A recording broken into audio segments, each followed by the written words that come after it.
A leading journalist who sat down with serial killer Jeffrey Dahmer has described what it was like staring into the face of evil, and why he was unlike any other murderer she interviewed.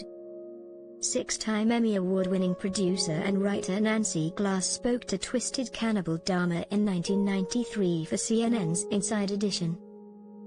A year before he was murdered in prison at the hands of a fellow inmate. It was the first time the serial killer had ever given a public interview since being sentenced to life in prison for the murders of 17 men and boys.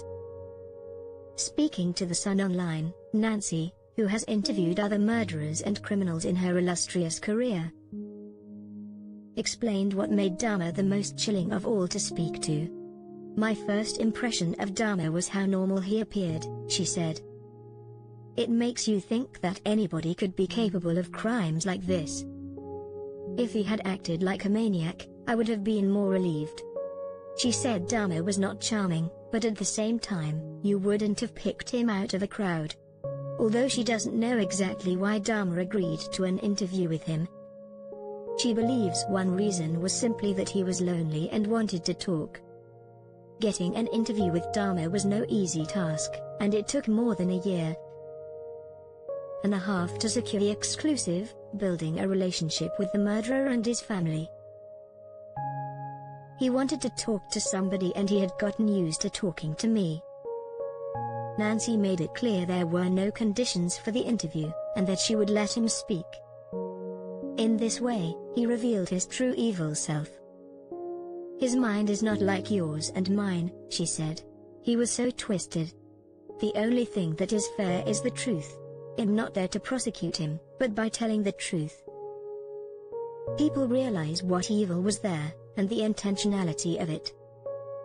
She added, "I've interviewed other serial killers, and he wasn't like any of them. He knew what he did." Nancy Glass, journalist. Nancy recalled an interview with Joel Rifkin, who murdered between 9 and 17 women between 1989 and 1993. She said killers usually blame something or someone for pushing them to commit their crimes. In contrast, she said, Dahmer put his crimes on himself. He knew what he did. Through speaking to him, it was clear he was sad at his predicament. "He stayed up all night and slept all day because he couldn't face the daylight," she said. Although in the interview, Dahmer says sorry for his crimes, Nancy believes he didn't understand what that meant. She went on, "Let's not sugarcoat this, he was a psychopath.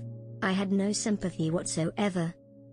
Throughout their interview, which has resurfaced in recent weeks in the wake of the Netflix limited series Monster, The Jeffrey Dahmer Story, the killer never lets the mask slip, maintaining a polite, almost shy facade throughout. For Nancy, who had read all the depositions and knew details of Dahmer's murders too gruesome to be shared with the public, the contrast between his calm demeanor in front of her and what he had done was even more chilling. "It's so baffling how anybody could be so cruel and do such terrible things," she said. "There are crimes of passion and crimes of revenge, but this was the intentional destruction of human life." You ask, how could anybody be this way? In the aftermath of her Bombshell interview, Nancy said Dahmer and his family were furious with her.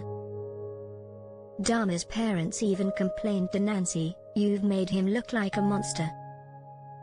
But as Nancy responded, Dahmer made himself look like a monster.